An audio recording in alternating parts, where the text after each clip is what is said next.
یہ ترمذی اور ابن ماجہ میں حضرت انس ابن مالک رضی اللہ تعالی عنہ سے روایت ہے، حضور نے فرمایا کل بنی آدم خطاؤون وخیر الخطائین التوابون، تمام بنی آدم خطا کار ہیں، خطا کار بھی نہیں، بہت خطا کار ہیں، بہت خطا کار ہیں، لیکن ان خطا کاروں میں بہتر لوگ وہ ہیں کہ جو خوب توبہ کرتے ہیں، غلطی ہو گئی توبہ کرتے ہیں۔ اور ایک اور حدیث میں آپ کو بتاؤں گا کہ یہ نہیں ہے کہ پھر کبھی وہ غلطی نہ ہو، اس وقت آپ یہ لگا لیں اپنے اوپر یہ کام میں نے نہیں کرنا، اور ایک دفعہ وہ کام چھوڑ دیں تو توبہ ہو گئی۔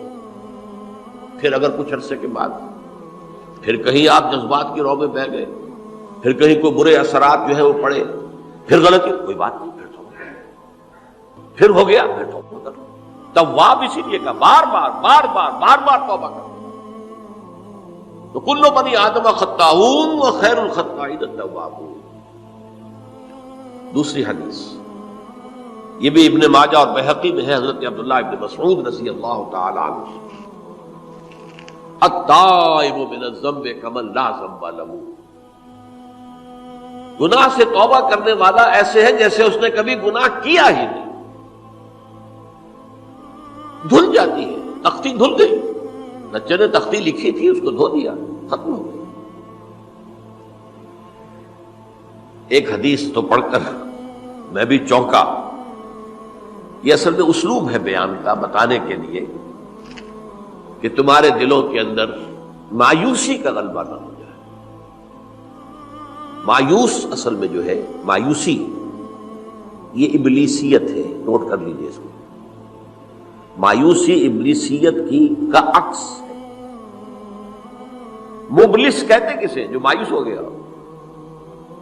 ابلیس سب سے بڑھ کر مایوس جو ہے وہ ابلیس ہے، اسے معلوم میرا چھٹکارا تو نہیں ہے، لہذا میں جتنوں کو اپنے ساتھ لے کر جہنم میں جھونک دوں یہی میری کمائی ہے، میں نے تو بچنا نہیں۔ تو ابلیس کہتی ہے اس کو جو انتہائی مایوس، مبلس، جو رحمت خدا بندی سے مایوس ہو چکا۔ اب اس کو دور کرنے کے لیے حدیث سنیے، اور یہ حدیث مسلم شریف کی ہے، صحیحین کے اندر، حضرت ابو ہریرہ سے۔ حضور فرماتے ہیں والذی نفسی بیدہ، قسم ہے اس ذات کی جس کے ہاتھ میں میری جان ہے، لو لم تذنبوا، اگر تم لوگ گناہ نہ کرتے، لذهب اللہ بکم، تو اللہ تعالیٰ تمہیں لے جاتا کہیں اور، وَلَجَاءَ بِقَوْمٍ يُذْنِبُونَ، اور پھر کسی ایسی مخلوق کو پیدا کرتا ہے جو گناہ کرتے، فَيَسْتَغْفِرُوا اللَّهَ، اور پھر وہ اللہ سے استغفار کرتے اور توبہ کرتے، وَيَغْفِرُ لَهُمْ، اور اللہ تعالیٰ انہیں معاف کر دیتا۔ اسی سے ملتی جلتی ایک حدیث ہے،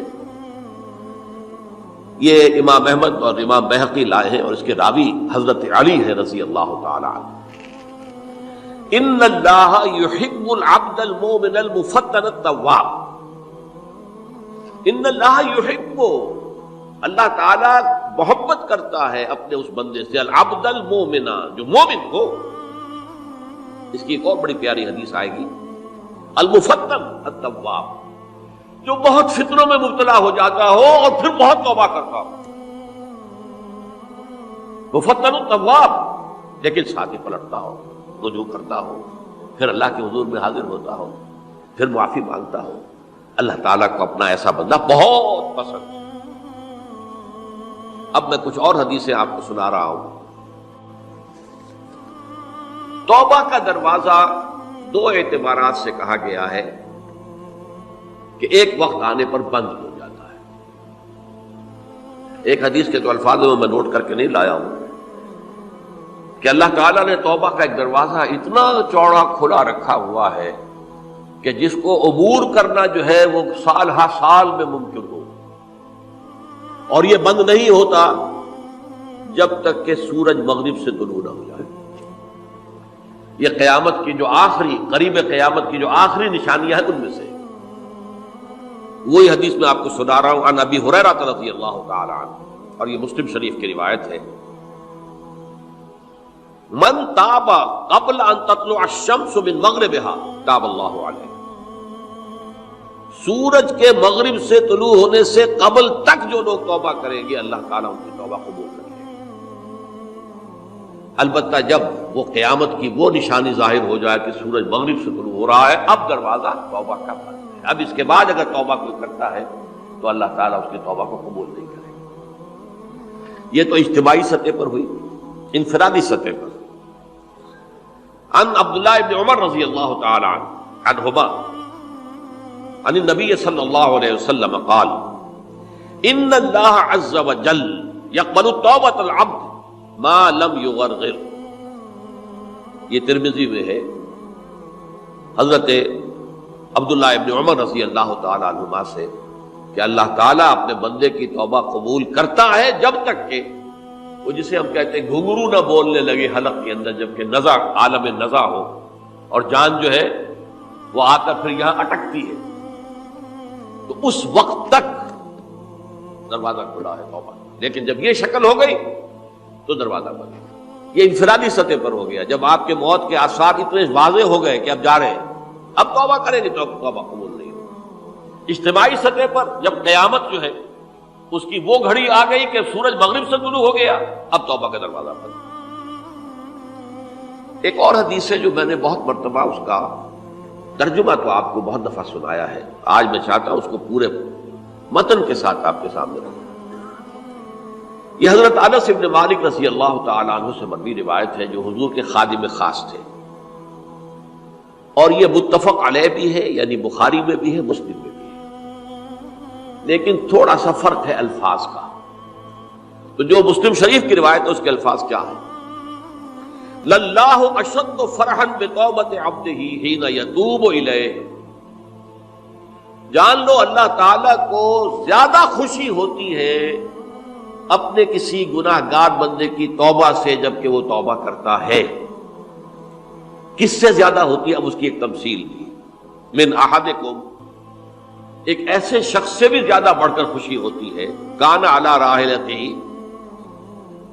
بارض الفلات، کہ جو بہت ہی دور دراز کے اور سنسان علاقے میں سفر کر رہا تھا، فانتحرفت منہ، اس کی سواری جو ہے گم ہو گئی، وعلیہا طعامہ وشرابہ، اسی پر اس کا کھانا بھی تھا اور پانی بھی تھا، اونٹنی پر سفر کر رہا تھا، اسی پر ہوتا ہے راحلہ جو ہے راستے کا سامان۔ اچانک کہیں بیٹھا ہے تھوڑی دیر کے لیے سستانے کے لیے، کہیں اونگ آ گئی اور اونٹنی صاحبہ غائب ہو گئی۔ اب آنکھ کھلی اور اس نے دیکھا، فَأَيَّسَ مِنْهَا، تلاش کر کر کے مایوس ہو گیا، کہیں اونٹنی کا سراغ نہیں۔ اب ظاہر بات ہے کسی صحرا میں یہ کیفیت، اس کا مطلب کیا ہے؟ یقینی موت۔ فَأَتَى شَجَرَةً فَاسْتَجَعَ فِي ظِلِّهَا وَقَدْ أَيَسَ مِنْ رَاحِلَتِهِ، تو وہ ایک درخت کے نیچے اس کے سائے میں آ کے لیٹ گیا، گویا کہ موت کی امید۔ فَبَيْنَهُمَا وَهُوَ كَذَلِكَ إِذْ هُوَ بِهَا قَائِمَةٌ عِندَهُ، اس کی کہیں دوبارہ آنکھ لگی ہے، جو کھولا تو دیکھتا ہے اونٹنی تو موجود ہے، کھڑی ہے، تو وہ فوراً اس کی وہ جو رسی ہے وہ پکڑتا ہے، فَأَخَذَ بِخِتَامِهَا ثُمَّ قَالَ مِن شِدَّةِ الْفَرْقِ، اب جو اسے مسرت ہوئی اس کا آپ اندازہ کر سکتے ہیں، ایک یقینی موت کا معاملہ آ چکا تھا، اور اچانک اللہ تعالیٰ نے وہ کھوئی ہوئی اونٹنی جو ہے وہ واپس دلا دی۔ تو وہ کہنا تو یہ چاہتا تھا، اللہ تو میرا رب ہے، میں تیرا بندہ ہوں، لیکن جسے ہم کہتے ہیں کہ خوشی کی انتہا فرط مسرت میں ایسی زبان لڑکھڑائی، اس نے کہا اللہم انت عبدی وانا ربک، اے اللہ تو میرا بندہ ہے، میں تیرا رب ہوں، یہ کہتا ہے۔ تو یہ کیا ہے؟ فرط مسرت جسے آپ کہتے ہیں، خوشی کی انتہا، کہ جس میں انسان جو ہے اتنی بڑی خطا کر بیٹھتا ہے۔ اللہ کو اپنے کسی گناہ گار بندے کی توبہ سے اس سے بھی زیادہ خوشی۔ میرا دل برماہی نہیں آیا،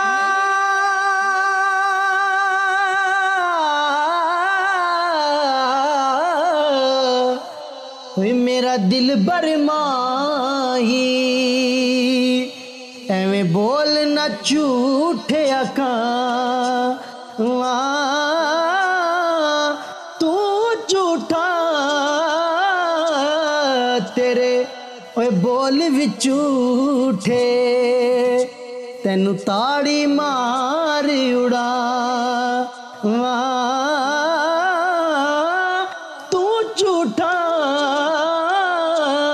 ਤੇਰੇ ਬੋਲ ਵੀ ਝੂਠੇ